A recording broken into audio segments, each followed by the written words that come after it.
Jaylo, Jaylo, Jaylo, Jaylo, Jaylo, Jaylo, Jaylo, Jaylo. Is that our new theme song? No. That's the Grease, You're the One I Want remix. You're the one I want. Yeah. That's a remix of it. Yes, as of last Monday, Olivia Newton-John is no more. I was near Pioneer Square on Tuesday having lunch with a girl. That was me. Oh? I wasn't just a girl. Don't tell my girlfriend that, babe. This was the day after our anniversary, Bubs. Yes. And my sister called. Answered the phone. We're talking about life. Oh, something's going on with my stomach. Oh. She said that Olivia Newton-John had died. And then I said, well, I guess it's time to change her name to Olivia Newton-Gone. Actually, you just created the joke today. I did. So, I may have told you this before, but I have an uncle, and this is my sister remembered this and told me this. And I hope I'm getting the story right. In the early 80s, I think, my uncle was friends with a guy who ended up marrying Olivia Newton-John for a short amount of time. Oh, wow. I hope I'm remembering that right. I never met the lady. He married Olivia Newton-John for a short time. That's what I said. That's how I remember the story. So that might have been her, if that was true, that might have been her first husband. I think his name was John, his first name, but I could be wrong. Okay. I hope I got the story correct. Go ahead. Wow. Yeah, I don't know much about it, to be honest, but that's what I've heard, and I've heard that she was a nice lady, but, I don't go much deeper than that with her. And she knows the guy that married her. Well, I would hope so. Okay. No. I mean, your sister knew the guy that married her. My uncle did. I don't know if my sister knew the guy. Wow. But my sister knew of the story. I've in interviews, and I haven't seen a lot of interviews with her. She seems like a nice lady. Yeah. I remember when Oprah did an episode in Australia. And she invited all the people that were there, like that were famous, like Keith Urban, Nicole Kidman, and Olivia Newton-John. I think were there too. Right on. Yeah, that was at least over 10 years ago when she did that episode. Oh. Yes. Sorry to hear that she has passed, and only 73. Only 73. And I believe it's because she had she got breast cancer again, and it metastasized. That's what Wikipedia is saying. Yeah, but her husband, according to my dot, her husband didn't make the announcement as to how she died. Oh, and this is not the one who my uncle knew. The second one. This is a newer guy. Second one. Yeah. Well, they've been married for a while. Oh, we don't count him. Oh my goodness. Bubs. No, I'm joking. We don't count the one who faked his death. Pretended that he was lost at sea. That was the fiance. Her fiance, and then she ended up marrying somebody else. Oh. Which is probably a good thing. Yes. He wanted a life without all. That's really sad. That is. I heard stories about men leaving their wives and children and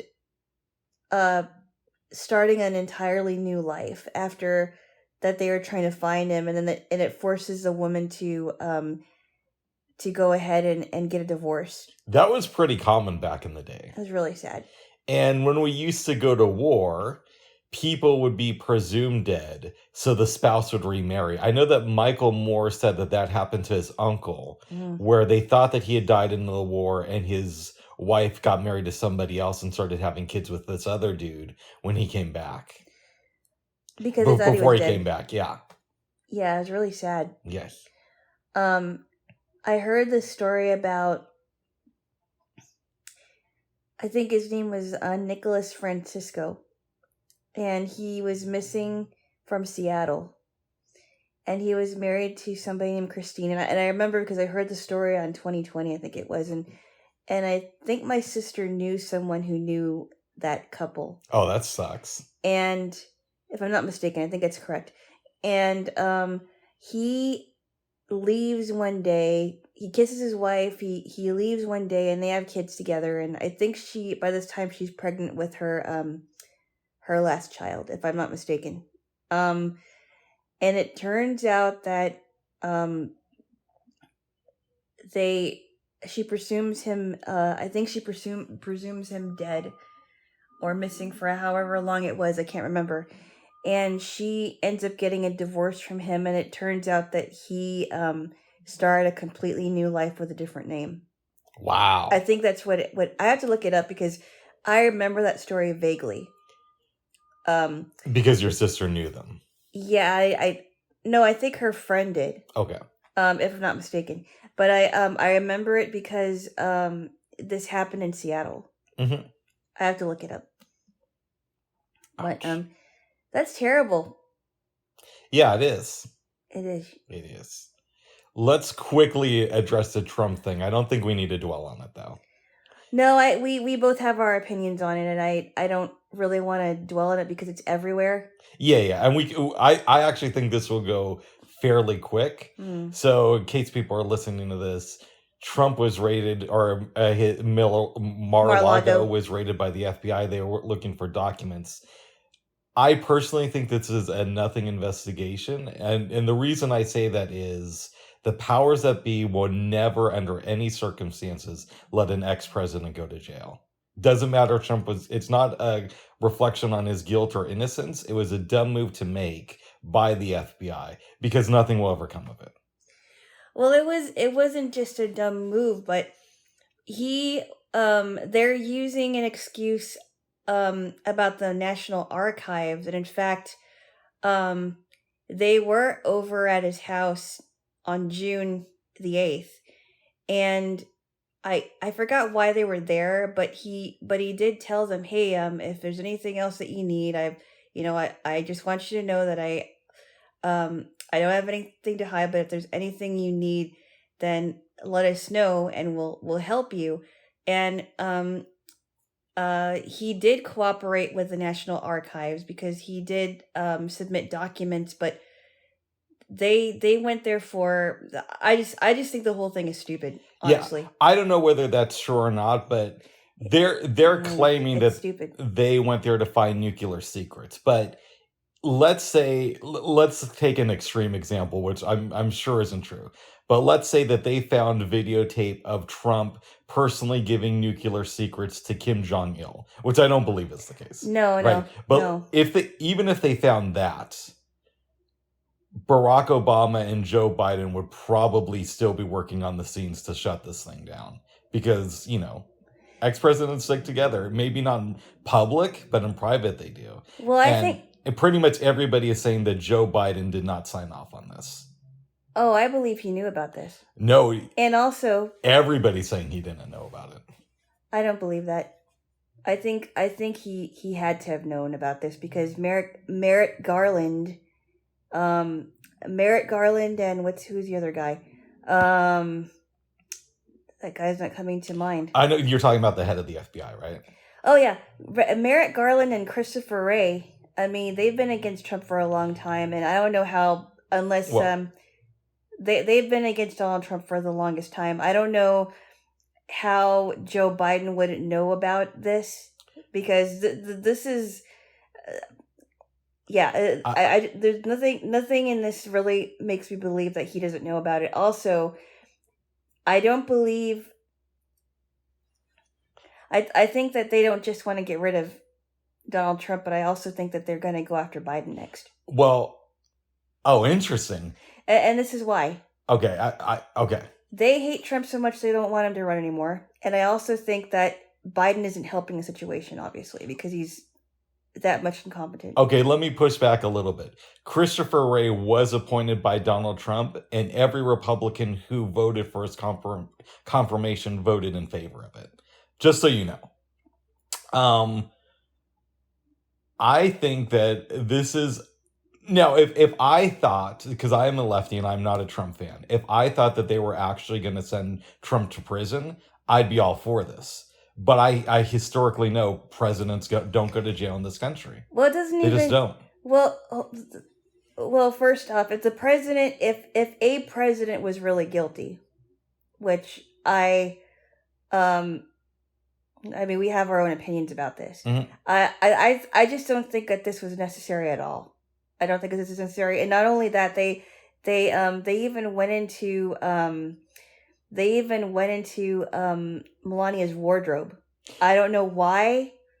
When I heard that, I'm like, I can't believe that they would look in that area. I'll tell you a theory that I heard that I do kind of like, even though I don't think it's true at all. Okay. Now, Trump says that there's like a rat in his organization who is talking to the FBI, which I don't agree with Trump on much, but I could see that being the case. Because even you would admit he's bad at the people he surrounds himself with.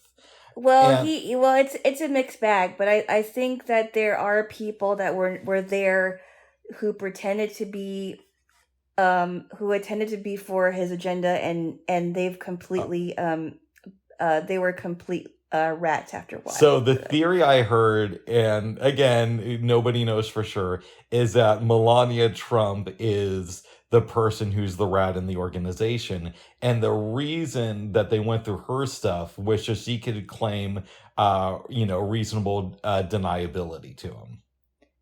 That Plausible was deniability? plausible deniability. I can never speak because I'm dyslexic. No squishy.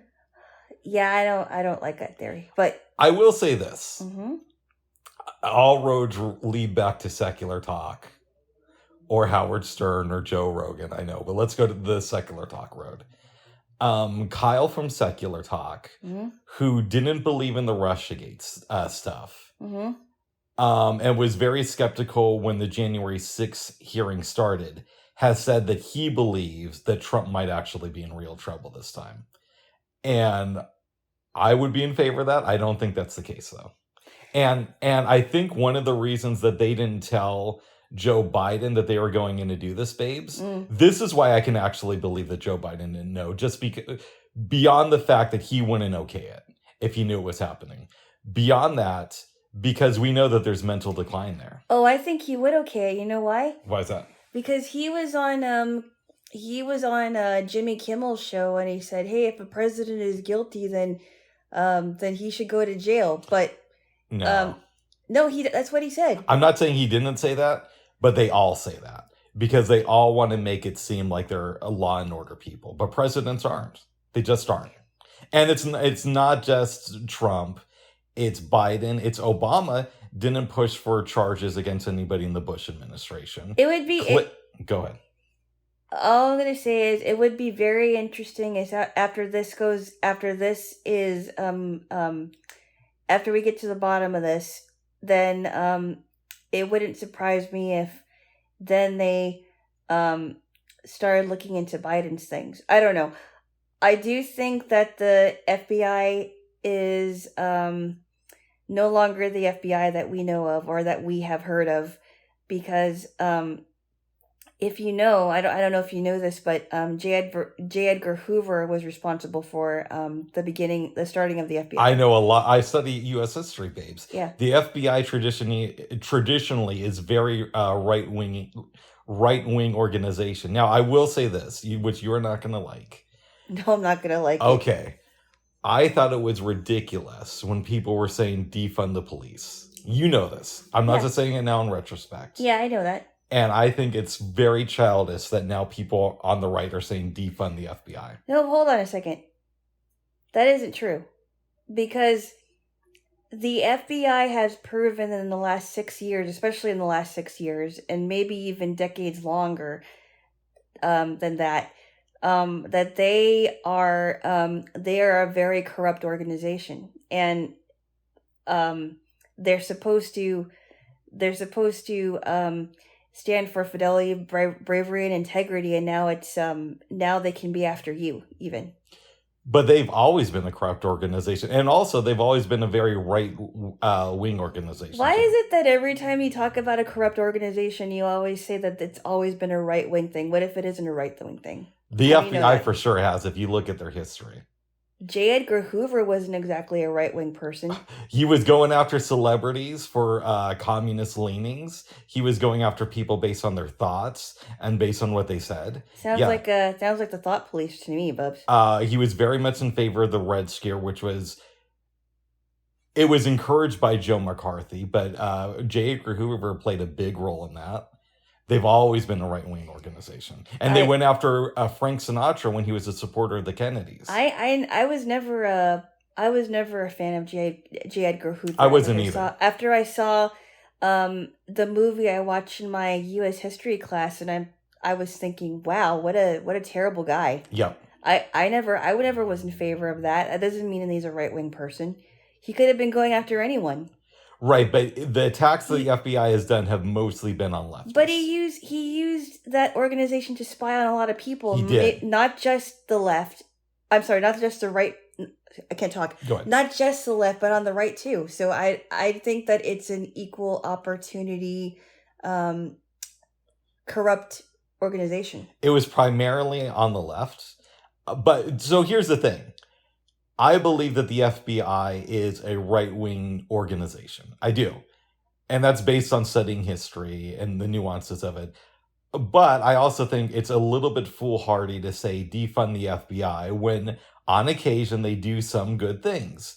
When they stop terrorist attacks.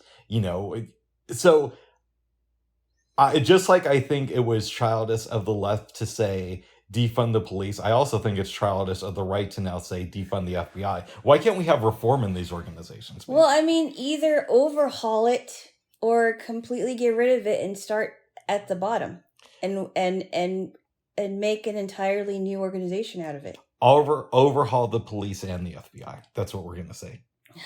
Isn't that, babes? Aren't we for overhaul or both? I'm overhaul boy now.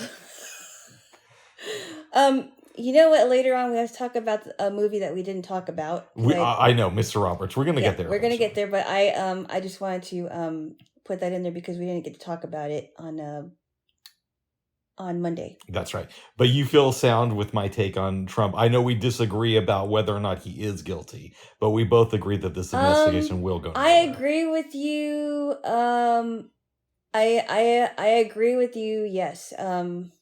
Not completely, but I do agree with you on that at least. It is, I mean, I know this is going to sound so weird. The one hope I have is Kyle from Secular Talk does seem pretty convinced that Trump could face some real consequences. I have very, very, very huge doubts about that. I do too. I have very huge doubts about that because everything that they've tried to get him on has always been thrown back in their faces and hard. Well, and all it takes is like one call from Kamala Harris or one call from Obama, and this investigation goes to But what I think is even interesting is why haven't they raided Hillary Clinton? Because she's got so many, there's so much evidence against her with all of her emails. How she tried to delete all of her emails with BleachBit, how she broke her cell phone.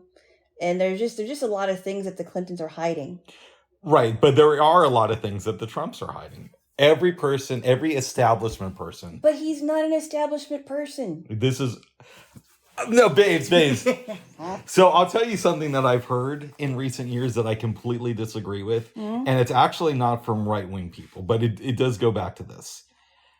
You know the movie Fight Club, which I love. Yeah, and I me not so much, but you liked it though, right? I gave it a week 7. Okay. I wasn't as impressed as you were. Every time I see the movie, I like it more. And whenever you hear people talk about what would Fight Club be like today, they always say it would be Trump supporters, right? It would be Trump supporters causing the violence, and it would be Trump supporters rising up against the system. That's funny. And I actually think if it was made today, it would be about Antifa. Oh, I would agree. You couldn't do Fight Club about Trump supporters because in the movie, they're rising up against the system and capitalism. And Trump is the embodiment of that. Trump is the embodiment of the system. He was born rich. He's part of the boys club. He wasn't born rich. Really? He had to work for what he had. His dad wasn't rich? I don't think his dad was rich. His dad... Actually, his dad had a business, but his other son was supposed to take over it. But his other son didn't take over it. No. And by most reports... And it wasn't like he was handed everything. He actually had to go... He went to military school for a while. He went to military school for a while. He had to work for a lot of things that he had. So it wasn't like, it was given to him. It may not have been given to him, but that there's a lot of people who go to military school and work hard that don't get the opportunities that Trump gets. And most people don't inherit, and the numbers are mixed, but most people don't get around $400 million from their dad. All right, go on. So Trump, to me, Trump is an anti-establishment. To me, he's the embodiment of the establishment. He's not an embodiment of the establishment. He's been against the establishment since he ran.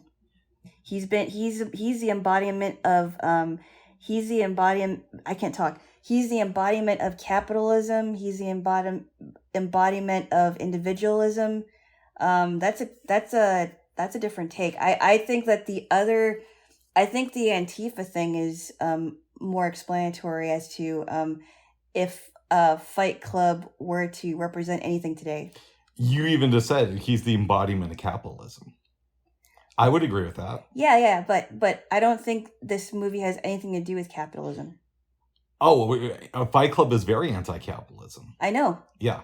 I know, exactly. But I'm just trying to say, Trump is also the embodiment of capitalism, because capitalism is the establishment.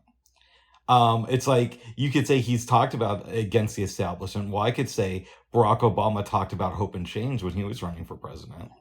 But the hope and change was different. Hope and change never happened. I know hope and change never happened. It just divided us even more. I would actually agree with that. But my point would be, just because Trump says... But I don't think the establishment embodies capitalism, only because the establishment is the old Republican Party that kind of sat back on their hands, didn't do a whole lot for the people, and we just got the leftovers of what they were trying to do. I think that there's a new way of thinking now, and a lot of people that have been Republicans for a long time are tired of it. They're tired of the old way of thinking, and they want other people that are going to do what the people want, instead of the Lindsey Grahams of our country. And I can't stand Lindsey Graham. Well, good. I can't stand him, and I can't stand Kevin McCarthy or Lying Ted. Yeah, I can't stand him either. I don't like long game Mitch McConnell, because they're not doing anything. And I think the Republicans that are running, and the ones that are in the party are really sick and tired of it. Well, I mean, we disagree. I mean, I agree with you. I hate all those people too, but we disagree. I never said I hated them. I said I couldn't stand them. Okay. There's a difference. I can't stand them either, babes. And you don't know them, so how could you hate them? But we obviously don't see eye to eye on whether or not Trump is establishment, even though it's so glaringly obvious to me that he is. But because he's establishment, he has no need to worry about. But he's not an establishment. He hasn't been in office for a really long time, like Joe Biden. When I think of establishment people, I think of establishment people that have been in Congress or the Senate for years and years and years. But he's worked with those people for decades. So? That doesn't mean anything. I don't even know if that's even true, Bubs. It is. Babes! I haven't done that in a while. Remember, babes, I can tickle back now. And also, tickle back. And also, if he's so anti-establishment, why was Hillary Clinton invited to his wedding? I don't know. I don't know why. Hey. All right, give me a kiss. I don't know why she does what she does, but she's a nut job. But he invited her to the wedding. It's like, Bob, we're not going to talk about that, Bob. No, because we're going to be here all day. That proves he's not establishment, because he got establishment people at his wedding, Bob. Bubs. You're so cute when you're wrong. Oh, you're so cute when you're wrong. And frustrating. If Well, let's hope I'm wrong about the FBI investigation. If I am wrong and Trump actually goes to jail, which again, I don't see, you wouldn't need a miracle. You would need a series of miracles for that to happen. If that happens, I will admit that I was wrong and that this investigation was a good thing. Until no, then, I think I think you're going to be. I think that we're not going to see any of that happening. No, I would be shocked. Also, because of the great lengths that the FBI has been trying to get this guy on. I mean, if they haven't gotten him yet, they're not going to get him in at all, I think. Okay, I would make the counter argument that when he was president, they're looking into impeachment and all that stuff was kind of done in a loose way. Like they were just doing it for show, kind of like they were now, but they weren't really devoting that much manpower to it. Oh, they were, I think that they were working behind the scenes even before he moved into the White House, because now they're finding out that Hillary Clinton's campaign was spying on him the whole time. There were also people that were Obama elected people. Okay. That stayed. Hold on, I wasn't finished. Obama elected people that stayed in the White House to spy on the Trump administration. Okay. Every campaign. I wasn't done yet. You want to get tickled? No, I said I wasn't done yet. Okay, let me finish this. And I didn't tickle you. Every campaign, presidential one, both candidates spy on the other candidate. It's just the way it goes. No, but this is totally different. And I'll tell you why it's totally different. Because the left has this agenda, and he has always been in the way. He has always wanted to change things. And because they don't like it, they've been after him since he came down the escalator. And I think that no other president has experienced it like this, in this magnitude. I would make the argument that no other president has worn their corruption on their sleeve as much as he has. But my question is he really that corrupt, or is the people who have been spying on him and trying to get him on something? I honestly think they're the ones who are the corrupt ones. Both can be true. They can both be corrupt. And here's the thing. Trump worked in construction and real estate in New York in the 1970s and 80s when the mob was controlling that area. You mean to tell me that there's no signs of corruption? That doesn't necessarily mean that he was a part of the mob. No, but he had the same lawyer as a lot of mobsters. Please. Please, Bob. Please. You know what, Bob? You know what that shows me? That shows me that lawyer was really a good person. And that he came to the good side because Trump came and showed him the way to peace and harmony. What? Yes. That's my impression of you. That's not what I mean.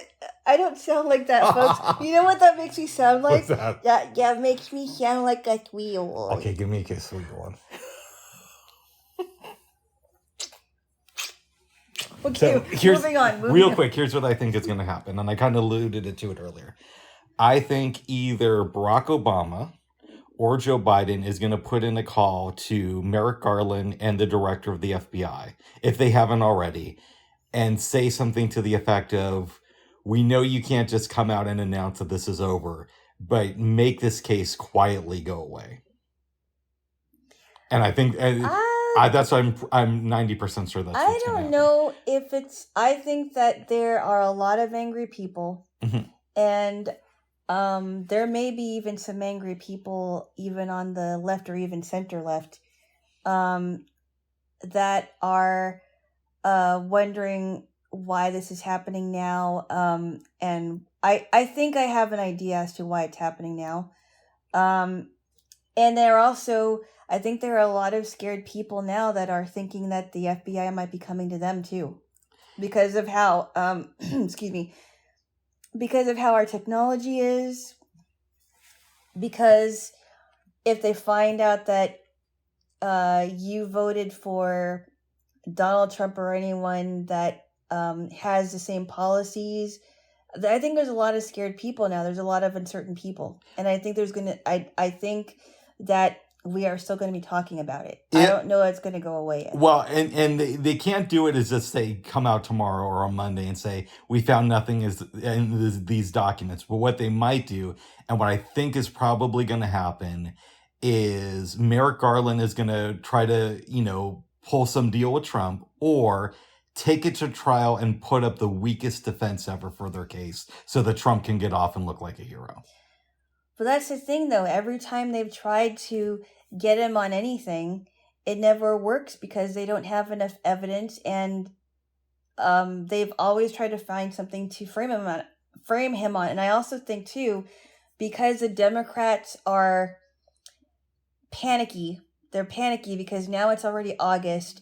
In less than 3 months, it'll be midterms. There is some truth to that. They are very panicky, so they have to figure out something to make sure that Donald Trump never runs again. And I don't think that's right, because everyone who either wants to run for president for the first time or wants to run again should be able to run no matter if you disagree with their politics.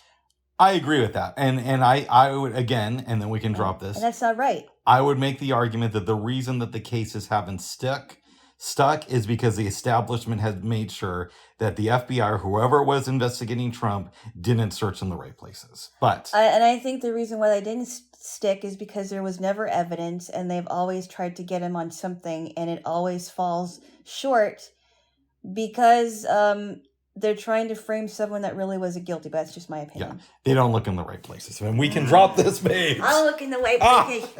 Oh, okay. Hey! Oh. Okay. Moving on, please. All right, give me a kiss. All right, Jaylo.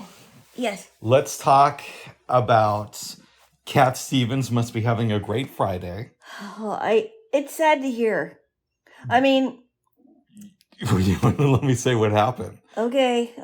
Salman Rushdie was at some event in New York and was stabbed. Mm-hmm. I was listening to NPR earlier, and they said Salman Rushdie was rushed to the hospital. At first, I'm thinking it must have just been a fluke medical thing. And then they report that he was stabbed. Mm-hmm. And I start thinking to myself, I bet this is related to the fatwa that was put out on his life in the late 80s. Wow. That's crazy to me. And I believe Cat Stevens, when this happened, came out and agreed with the fatwa. Wow. Yeah. That's crazy. Yes. How do you feel about this? I don't like stories where somebody has a hit out on their life because of what they said. Mm-hmm. Even if I don't agree with it. And I'm not a Muslim. But it's terrible. It's terrible. Every time I hear about stories like that, it's like I think about honor killings. Yeah. Because the Nation of Islam is known for honor killings. That if you don't if you don't convert, or if a daughter of an Islamic family doesn't do something that the parents like, they can kill her.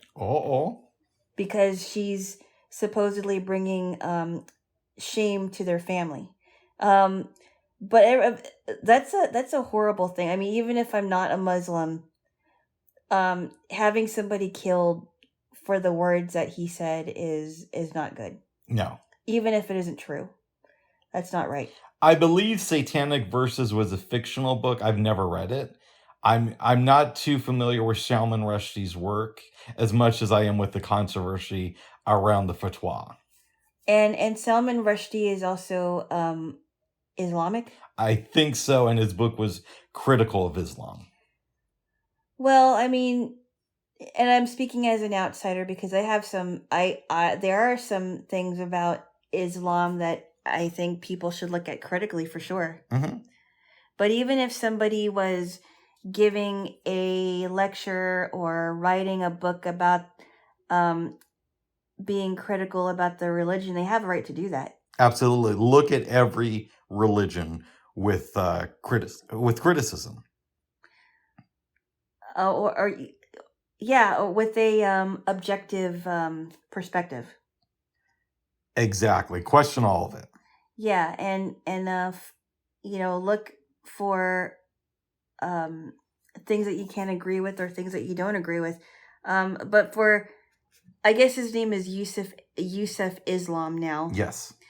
For him to say that's a terrible thing to say for someone that. And he might have apologized for it, but I think he was asked about the fatwa, and he agreed with it initially. Wow, I didn't even know that's what it was called. Yeah. But that's not good, and I hope he apologized for it. We learned about this in school back in the late 90s. Wow. And this is not Salman Rushdie's fault at all. But he's been out there and walking about in public for decades now. I remember, I think Letterman had him on in the late 90s. Really? You're right. And I'm not saying that he should have been in hiding. But you would think that somebody who is aware that so many people want him dead would maybe have a better security system in place. Maybe he just wasn't afraid of it. Yeah, that's possible too. He wasn't afraid. Like maybe he knew that he was going to get stabbed, and even though that's horrifying, maybe he knew somebody was going to try to kill him, but he had a way to get out of it. And he also could have just been comfortable with it because this was over 30 years ago that they said that they wanted him dead. So this happened like in 1992? I want to say it was 89. Wow. When we were just little. Yeah, girl, before we went to hit Kenya courses in kindergarten. Oh my goodness. We were just a little bit too young before they started reading that to kindergarten. Or a little bit too old. When I entered first grade was the first year they announced that they were going to read the satanic verses to kindergartners. And Rick is making a joke. I'm probably making that up. Yeah. Don't, but based on that joke, don't try to contact him about this. Oh my God. Don't send him messages, please. Thank you. He's just joking. Hopefully there, Jaylo. I don't think any kindergartner should read a book like that. Well, we don't even know that much about it. I know.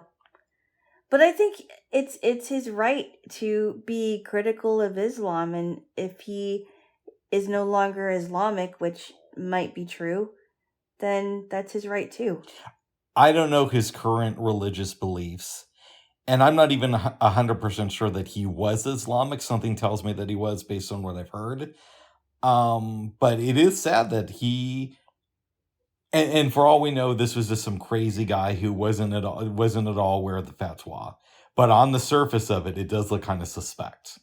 Like these two things are very connected. Yeah, like I've heard interviews with women who left Islam, and they were talking critically about how they've been treated and what the doctrine is, and that of course there's radical Islam and all of that, and they've been against it, and they were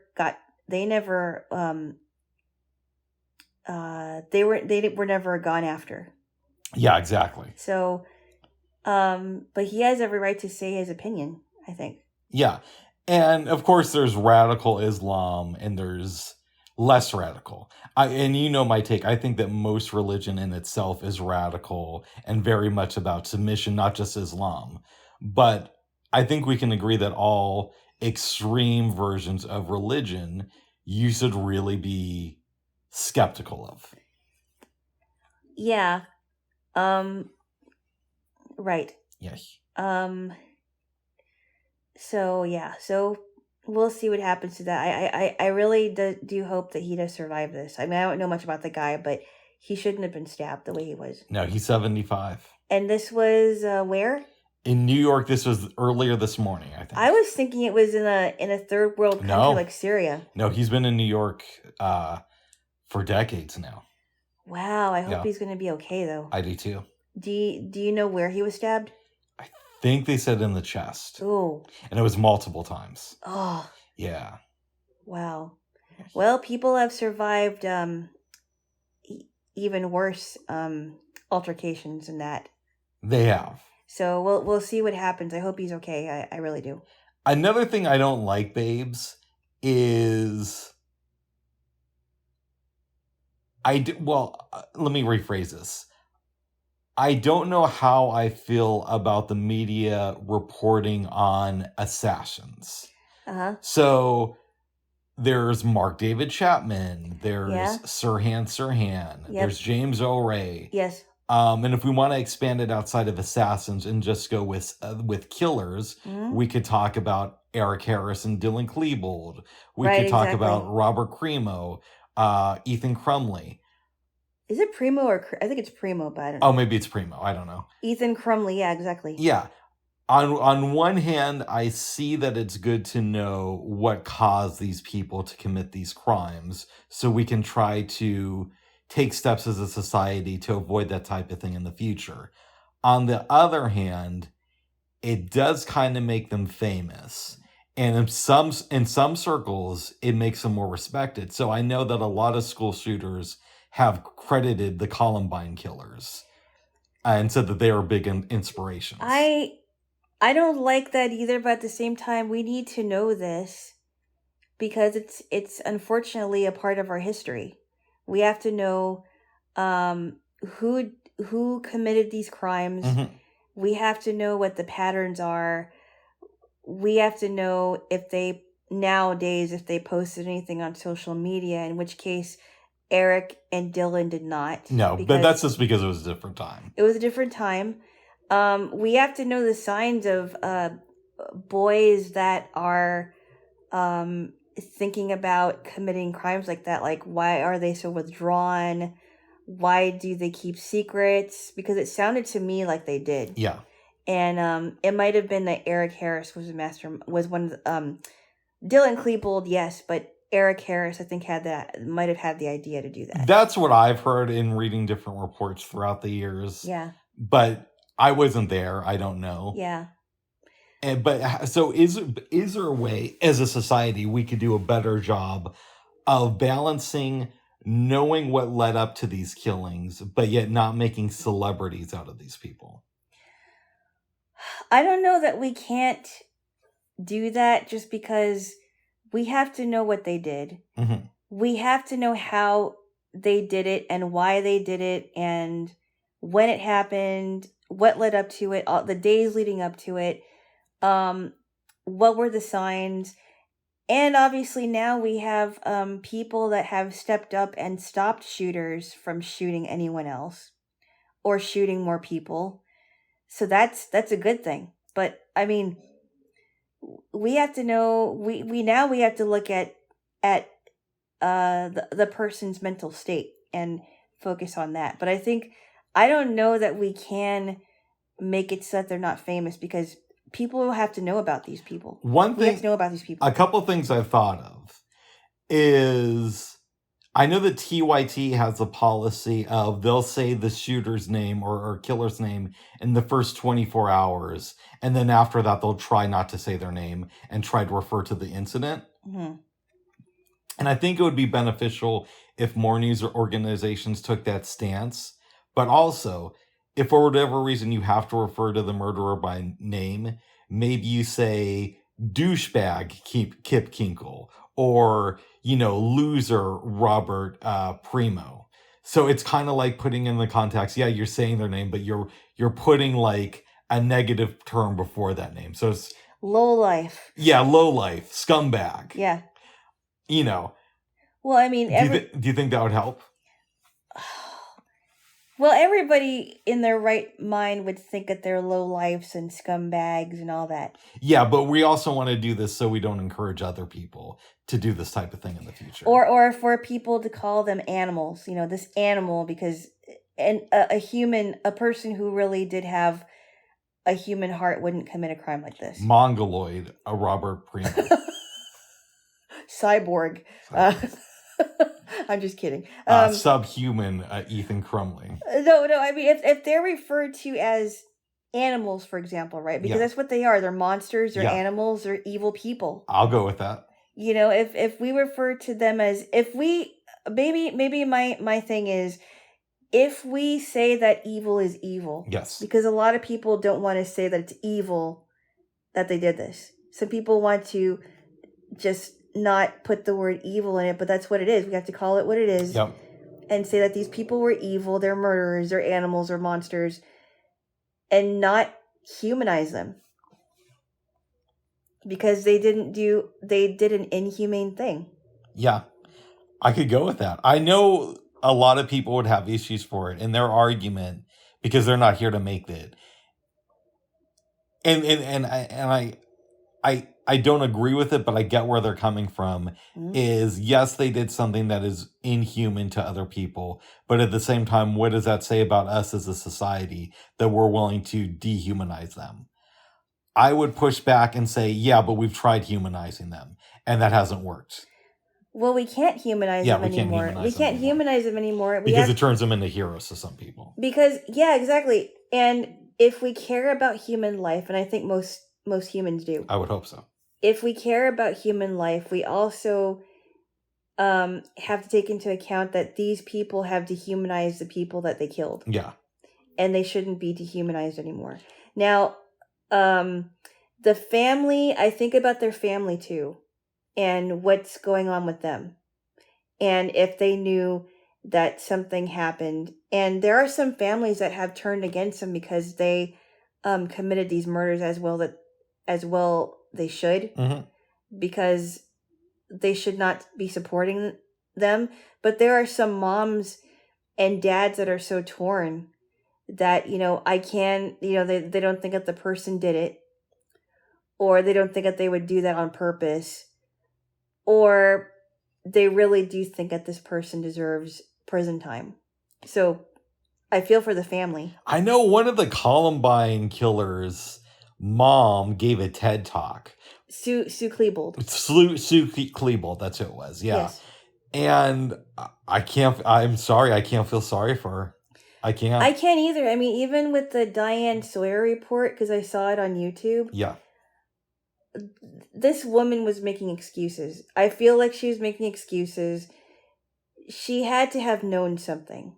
Because Dylan was very secretive. And any parent who knows their kid knows that if they're secretive, then something has to be up. They don't know what it is, but something has to be up. And I think she said that she didn't have a really good feeling about Eric Harris. Yeah. So if she didn't have a good feeling about Eric Harris, then she should have told her son and said, "Hey, I don't like this Eric Harris."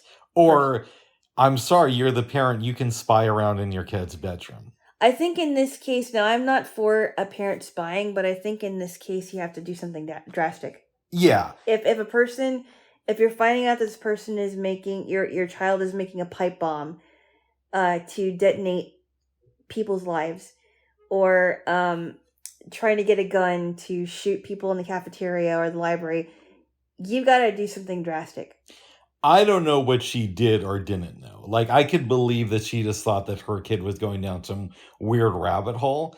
But I do think, since you are the parent, you do have the right to spy on your kids if they're underage. Which he was. Yeah, and as much as I don't agree with parents snooping on their child's every move because it makes them rebel even more, I do think that if she thought that he was getting into something that could be really, really fatal, I think she should have at least hired, if she didn't want to spy, I think she should have at least hired a private investigator. Exactly. To do something about it if she didn't want to do it herself, because maybe she felt, well, I want to be close to my son. I don't want him to not trust me. She should have hired a private investigator, and maybe the shooting wouldn't have happened. I wonder, babes, if there are any support groups for moms whose kids become school shooters. There should be, because I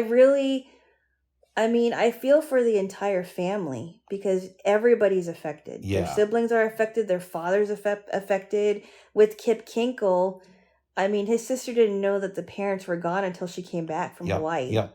It's horrible. And she's thinking that she's going to see her parents, and then come to find out he kills people at school, and before that he kills his parents for no reason.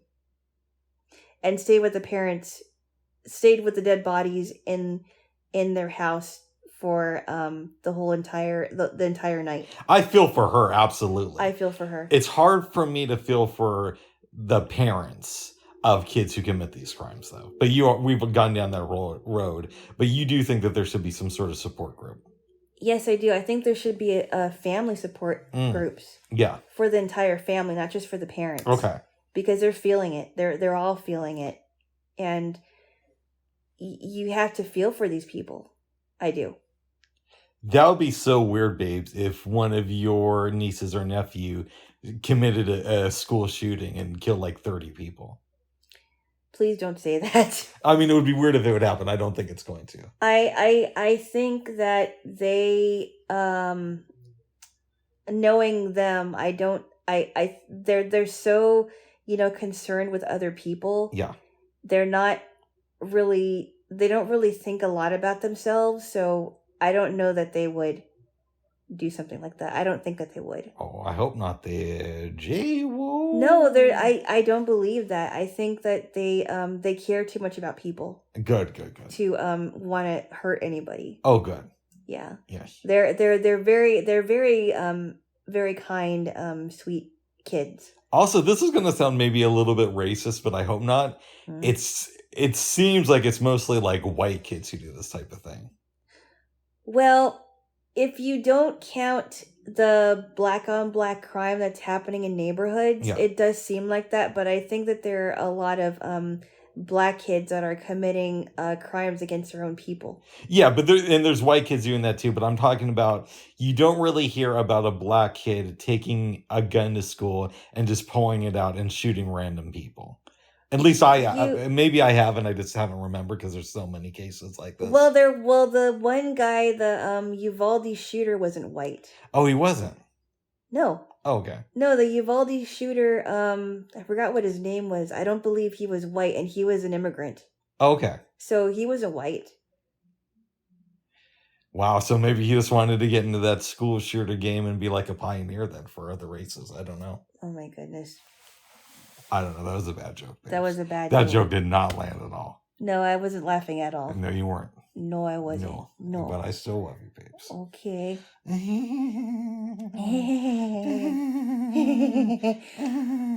Before we move on, I had to buy another vacuum.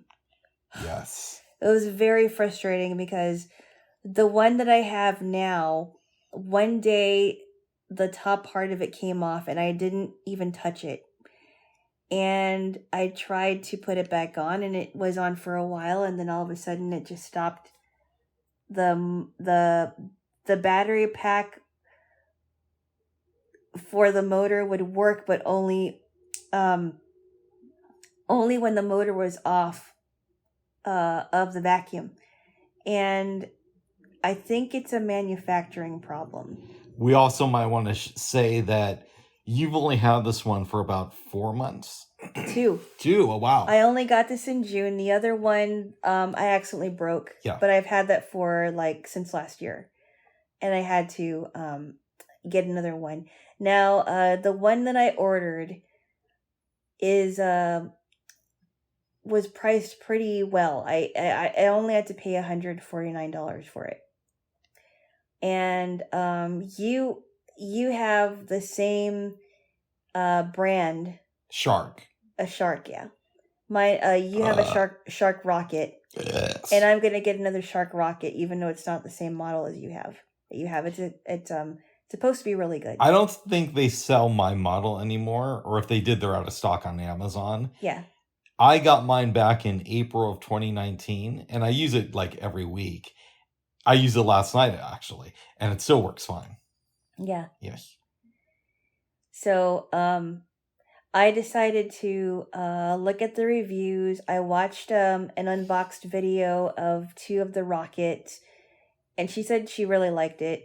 She got them both from Kohl's. The lady who did the reviews. Yep. Nice. And then there was another one that was taking a long time, so I didn't watch all of it, but he was this guy who works in a studio, and I think he's like a vacuum person. And he shows which vacuums are good. He was talking about the cordless vacuums that he uses, and he never got to the Rocket. Mm-hmm. Or at least I didn't listen long enough because it was taking forever. And then I found this clip of a show called The Gadget Show from England. It was funny. They were Craig Charles and John Bentley were doing a demonstration on which is better, Dyson or Rocket, and the Rocket one, the Shark Rocket one. Yes. Yeah. And it has, from what I understand, the Rockets have a small bin where all the dirt goes in. Yeah.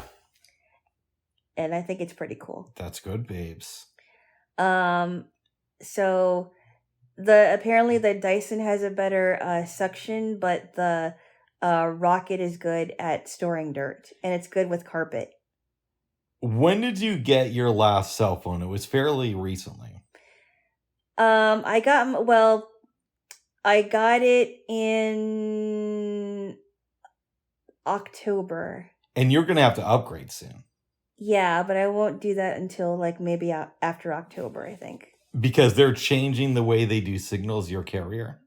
Yeah, they're upgrading service. I think it's because of the signal, I think. Oh. Are you going to get a smartphone? I don't know. Oh. I thought about it, but it is expensive because I still have to, I have to pay for all the services. There are government programs that can help you out with that. I know, but I was thinking about that. I don't know if I want to do that because I would, if I move or something from state, if I move out of state. You're moving? No, not yet. Out of state? No, I'm not going to move. Oh, okay. No, I'm not moving anytime soon, bub. Okay. If I move out of state for whatever reason, then I would have to give it back. Oh. That's what I heard. Yeah, but you don't plan to move out of state anytime soon. No. Yeah. But I want to save up money to get my own, and I don't have to worry about giving it back. Well, start saving now, okay? I am, bubby. Okay, good. Enough of these buying expensive vacuums all the time, okay? Well, this one isn't. This one is very expensive. I'm joking with you, babes. I know, bub. But I know.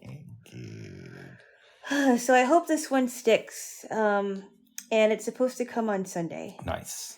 And by next week, I'll have you help me put it together, there, babu. Sounds good there, Jaylo. And you're pretty good at putting those things together, which that's good. Babes. Yes. I think the last time we did this was on our anniversary. Yes. And after that, you mainly made sloppy joes. Yeah, on Monday, I made us some sloppy joes, and it was fairly easy. Did you enjoy them? I thought they were good. Good. I don't really eat a lot of sloppy joes, to be honest, but they're all right. They were good. I don't either, and I thought, I had this idea because my friend at the time used Manwich for the sauce, and it's just a quick sloppy joe sauce you can get at the store. Oh. And I just cooked the meat, flipped it around, made sure it was broken up, and then I seasoned it, poured the sauce in, and mixed that all up, and put some of the meat on hamburger buns, and we had that for lunch. And then we were hanging out here for a little while. Yep. I took a shower, we danced a bit, but in the back of my mind, I'm thinking I have to leave around 4 so I can go down and do an improv class. Which I thought was really cool. Yeah, and I didn't want to leave on the anniversary, but I'm like, I got to do this, but I'm thinking, what happens if there's like a shooting on the light rail or, run into some weird people? You never know. Yeah. But I leave, go to the class, I do it, and it went well. And I was back here around 8:30, a little bit earlier than I expected. I thought you were going to get here like past 9. I thought it would be around 9. And he got back here in time because I bought a really decadent fudge cake from Safeway, and it was really good, but very, very rich. What's that thing? What's that song they do on Married with Children? Chocolate cake, eat so much, get a tummy ache. I don't remember that one. What happened? I forget the specifics, but I think Peg was telling Al that she was going to buy him chocolate cake so that he would give her some money, and then she was going to go shopping with it. So they were like, so Peg was a stay-at-home mom, and if I remember correctly, and Al was a shoe salesman. Yeah. And that's where they got their income. So they always make fun of him for selling ladies' shoes. Yeah. But meanwhile, he has a house. You know, Peg can always get money from him. Yeah. So he must be somewhat good at this job. And then what about and then he was singing chocolate cake. Yeah. In one of the episodes. I don't remember that one. That's a great show. It's for the most part. There's some bad episodes. I was never really a Married with Children person. It just got way too. It just got too much like a man show because Kelly Bundy was the girl that all the guys wanted to go out with, and you know Bud was Grandmaster B. Grandmaster B. Was that when he had that club? When he in real life, when he had the rap club, the writers of this show thought it would be funny to make him a rapper on the show.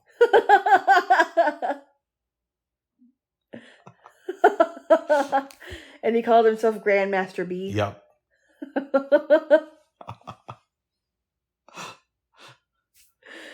I still remember the episode where Marcy gets shot in the hand. We talked about this before. Oh, did we? Yeah. Oh, I forgot about that one. Yeah, that was kind of a funny one, actually. Nice.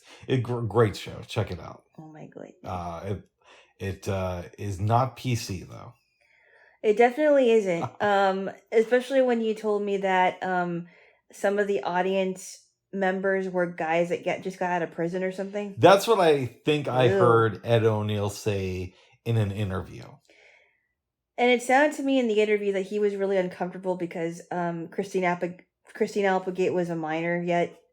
Guys were looking at her. And guys were looking at her. And I would imagine he was very protective of her. I don't know. I mean, I don't know. Sounded like... You always hear actors say, oh, this is my real family. And I didn't just pretend to be their dad. I was just like a second father to these kids. Maybe. But maybe you were just a good actor and you're fooling us in the interview. Well, in the book Slimed, if you remember correctly, the guy who played Clarissa's father on Clarissa Explains It All, he did say that he thought of Melissa Joan Hart as his daughter. And he was very, he was protective of her. But it is easy to say that. Yeah, but come on, give the celebrity a break. Okay, I'm sure it's all true. And by the way, I knew the guy who wrote Slimed, Babes. I know that. Okay. We work together. Too? I don't know if he does now. Well, we haven't really talked in like 10 years, but Matt Klickstein and I did work on a play out in Boulder, Colorado. Well, if you do get a chance to... I have his email. Email him or talk to him. You tell him that I read Slime and I really enjoyed it because I was a Nickelodeon kid. I will let him know that. I think he liked Nickelodeon a lot too. Well, I hope so. He wrote a book about it. Yeah, I mean, I used to watch Double Dare. It wasn't my favorite show, but I used to watch Double Dare. Dare Times 2. Oh, jeez. And I used to watch What Would You Do with another Mark Summers show, and that was really messy. It was very interesting to know that Mark Summers was a germaphobe. Yeah, he said, and maybe even in the book, that while that is true, people blow that a little bit out of proportion when they talk about him and those shows. Right. Yeah. But it seemed like he was really enjoying himself. Yeah. Well, good. And I liked Wild and Crazy Kids was one of my favorite shows. Yeah, kids who like can't be contained or running around a lot. Buzz! What's up? Stop copying me. Oh, sorry, babe. Or turning around what I said. Oh. No, Wild and Crazy Kids is a fun show. I really liked it, especially when they had celebrities visiting. It was fun to watch, and they all got messy. All of them got messy. Well, good. Well, good. Yeah. Mm-hmm. So I rushed back here on Monday, and we're eating cake, enjoying ourselves. We wanted to watch a movie. And we had talked about finding a romantic comedy. We're going through the list of films. Neither one of us had seen the motion picture Mr. Roberts, starring Henry Fonda, William Powell, and Jack Lemmon. Mm-hmm. But we decided to watch it. It is not a romantic comedy, but it was a good film. It is not a romantic comedy, but it was definitely a comedy. Yeah. Would you give a brief synopsis? Extremely brief. Oh my goodness. Okay. Basically, Henry Fonda plays Mr. Roberts. And the best way to describe him is he is like the second in command of this ship, and it's during wartime. They haven't had a break to just kind of chill out in over a year. The captain is full of himself and thinks that every order he gives is the correct one. So he's not very beloved by the staff. But your man, Henry Fonda, Mr. Roberts, is. But he doesn't want to be on the ship. He wants to see real action during the war. And he wants to be transferred. Mm-hmm. He's friends with William Powell, who is a doctor on the ship. And he shares a cabin with a young Jack Lemmon, who is an ensign that means well, but maybe isn't the most hardworking. And he's also not the brightest either. Right. He has all these schemes that he never goes through with. And at one point, Henry Fonda kind of confronts him right before Jack Lemmon has these girls come aboard the ship. And what he does is he makes this weird concoction, and it's supposed to be fake alcohol. Exactly. So time goes by, and basically the entire crew knows that he's unhappy with being on the ship. Mr. Roberts wants out of there. And Mr. Roberts keeps writing letters to the captain and to the Navy talking about how he wants to be transferred. Mm-hmm. Because Mr. Roberts took whiskey to this one commander, they're sent on an order to some Hawaiian island. Yep, they're on Liberty. And in Star Trek, we know it is shore leave where they get time off, but that's Star Trek. In this world, we're calling it Liberty. Yes. We are led to believe that they are going to be on Liberty and get to enjoy themselves. But the captain has different ideas. He's like, no, this crew doesn't need to go off the ship.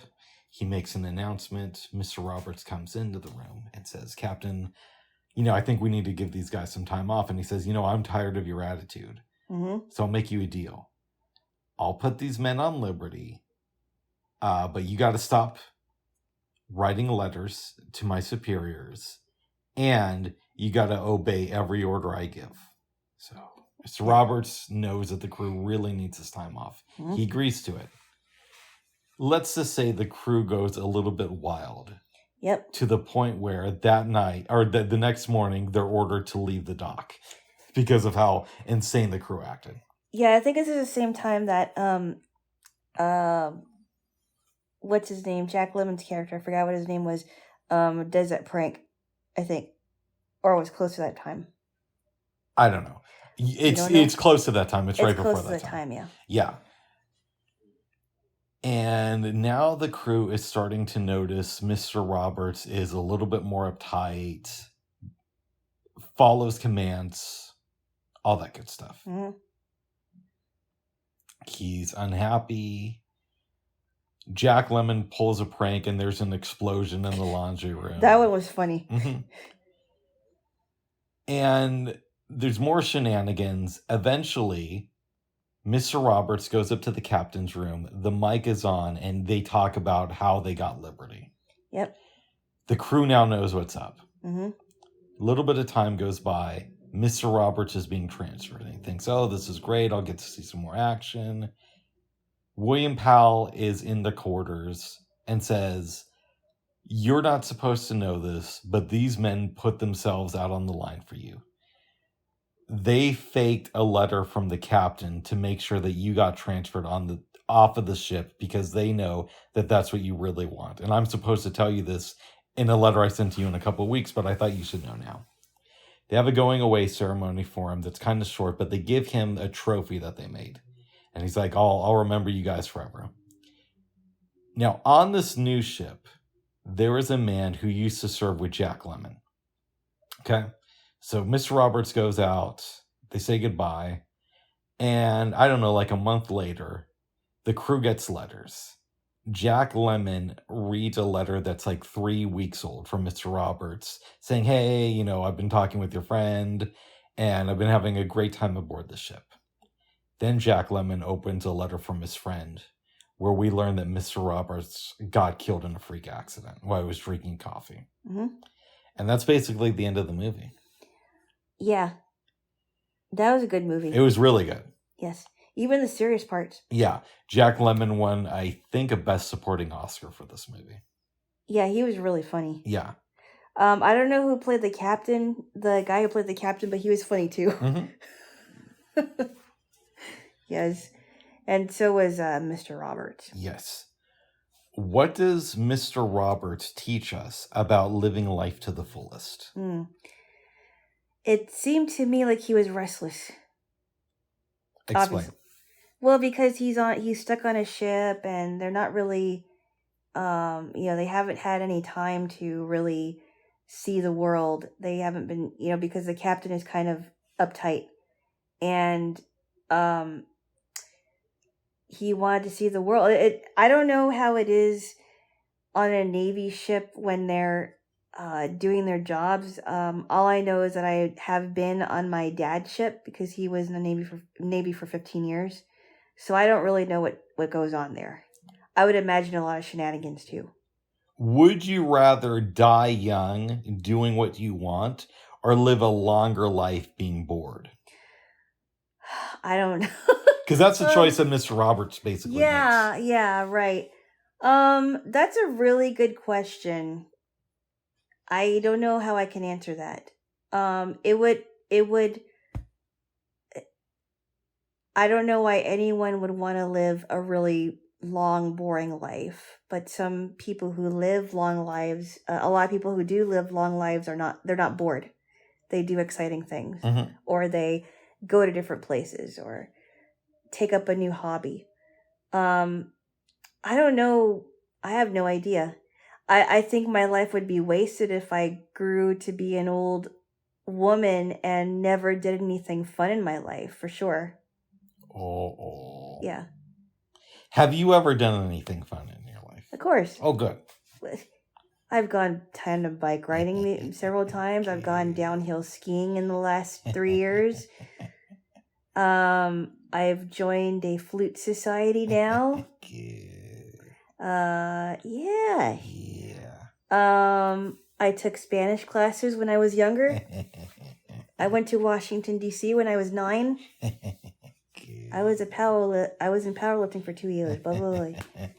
That's just a few of the things that I've done in my life that was really fun.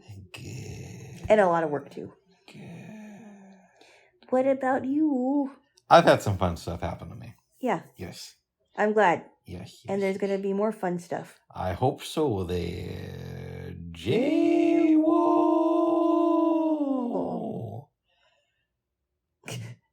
What did you think of Mr. Roberts' criticism to Jack Lemmon near the beginning of the movie? We're saying you're a lazy person, but you mean well. I would agree. Because Jack Lemmon's character, and I forgot what his name is, he seemed like a lovable guy. Yeah. But he was right. Like the fake alcohol thing, that none of the girls drank it. Right? Because he was trying to play a prank on those women. He wasn't trying to play. He was trying to get one of them into bed. Oh, one of them okay. And this was before they came on board the ship. Oh, okay, I see. That was kind of funny when they were looking at those women from across the way with the binoculars, right? That was kind of funny. And I did like the audio description, but before I go on. Thank you. That was good. Thank you. You didn't record it. I did the audio description for this movie. No, you didn't. No, I mean, I was describing it to you. There was no audio description to it.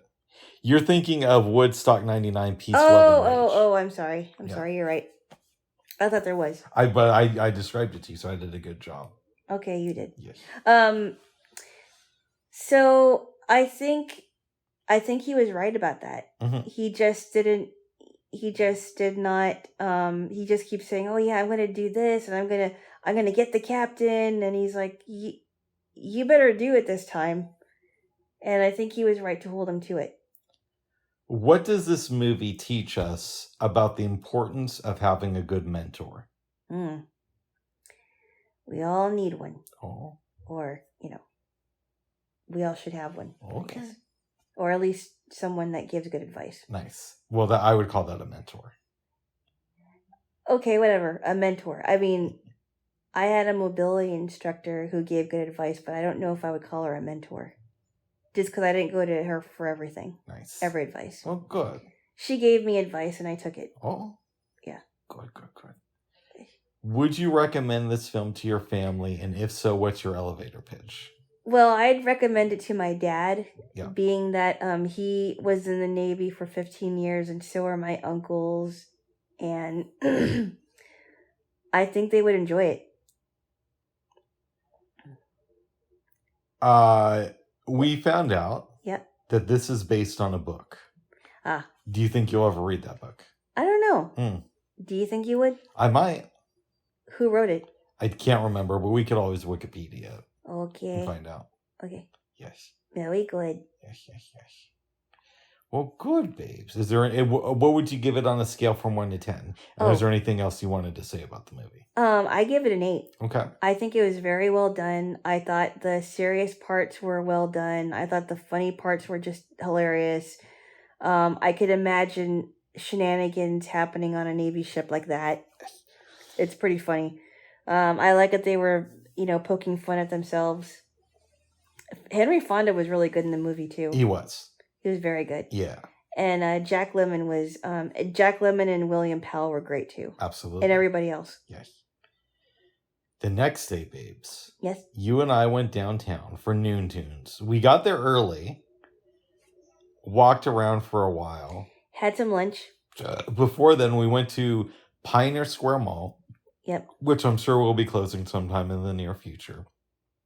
And after we left, like 10 minutes later, you're like, I have to use the bathroom. Yeah.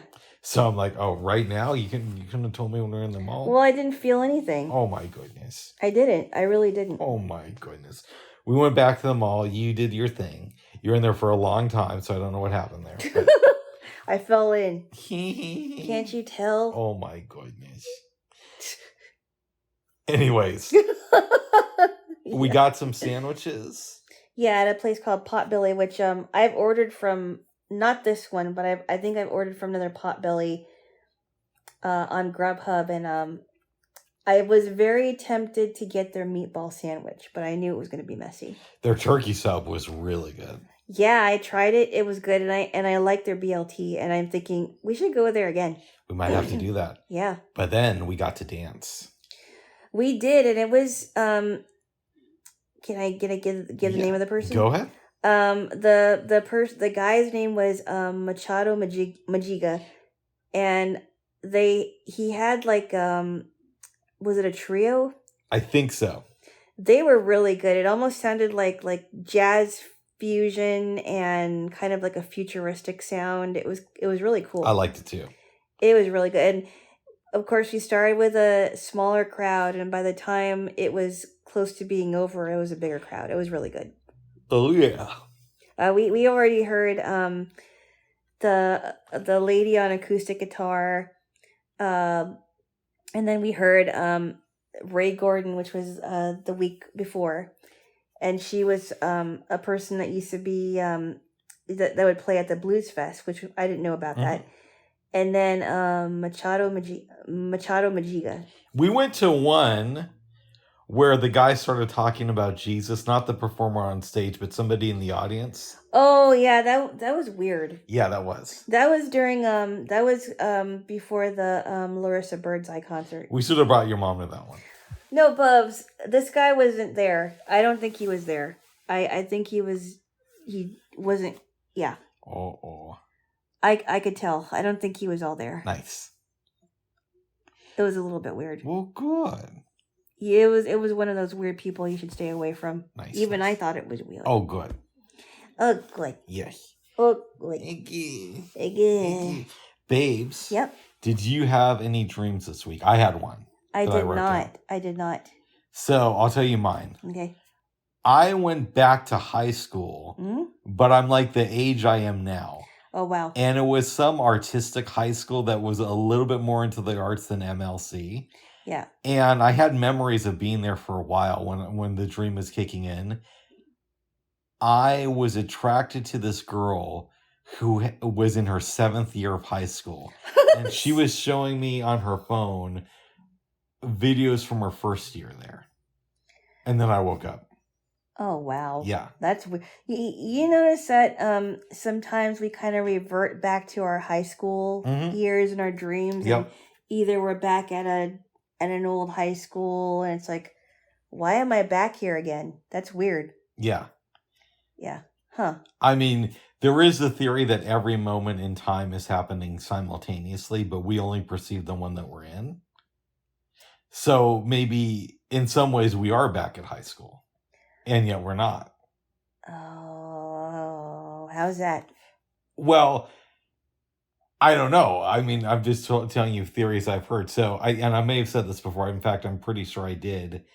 I was listening to You Made It Weird a couple months ago, and the host Pete Holmes was giving the analogy, and he studies a lot about meditation and has taken a lot of psychedelics, and he's open about that.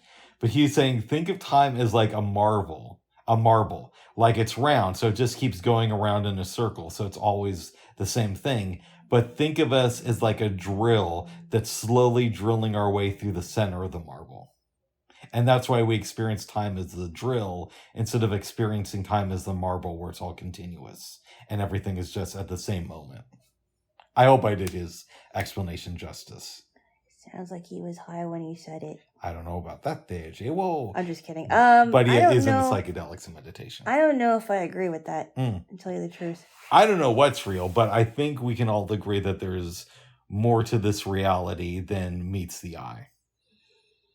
Oh. Here we go again. I lean in the direction that this is a fantasy, but then the question becomes, who's having the fantasy? Like, am I the person having the fantasy, or am I just part of the fantasy? No, or is it multiple people having it?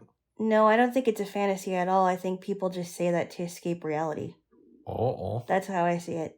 They don't want to deal with reality, so it's better that they think of it as a fantasy, so they don't have to deal with their problems. Well, I mean, you could make the argument that this is a fantasy and reality, but again, I would say this is a form of reality, but it's not the form of reality. It is reality. It is, but snap out of it. It's just one form of reality. It is reality. Yeah, but maybe it's just one form of reality that presents itself as a fantasy. Okay. Okay, so maybe this is a hallucination that Jaylo is having, okay? But for you, it's as real, or for me, it's as real as reality ever gets, because I don't exist out in the real world. Ah! Would you stop it? Can I ask you a question, babes? No. Why does it trigger you so much when I start talking about what is reality? I don't know if it triggers. I mean, trigger is used so much. I don't know. I'm just thinking to myself, oh boy, he's going through another mental rabbit hole again. Oh my goodness. Well, I still love you, babes. And I do think that the question of what is reality is probably the most important question we can ask. I'm grabbing you and you're grabbing my Well, good, babes. Oh, goodness. Is there anything else you want to talk about? It's getting hot in here. Ooh. So y'all know what we're going to be doing. No. You don't know what we're going to be doing. You don't know. I'm gonna put the AC on after this. All right. Well, I think we should wrap this up, babes. Give me a kiss. Why? Because you need one. I do? Yeah, to get you back to reality. I am in reality. I don't know about you, bub, but I'm continuing on with reality. Oh, what else? Bubs! What? Give me a normal kiss. Like normal kiss. Oh, normal kiss. Bubs! All right, come on. Enough jokes, babes. Let's do this for real. My goodness. Anything else you want to say, babes? I can't wait to get my new vacuum, and I'm hoping that it will it'll stay good for a while. There we go, Jaylo. Because I need to use one. Well, good. Yes. All right, babes. Okay. Bye-bye for now. Bye-bye. Bye-bye. Bye-bye.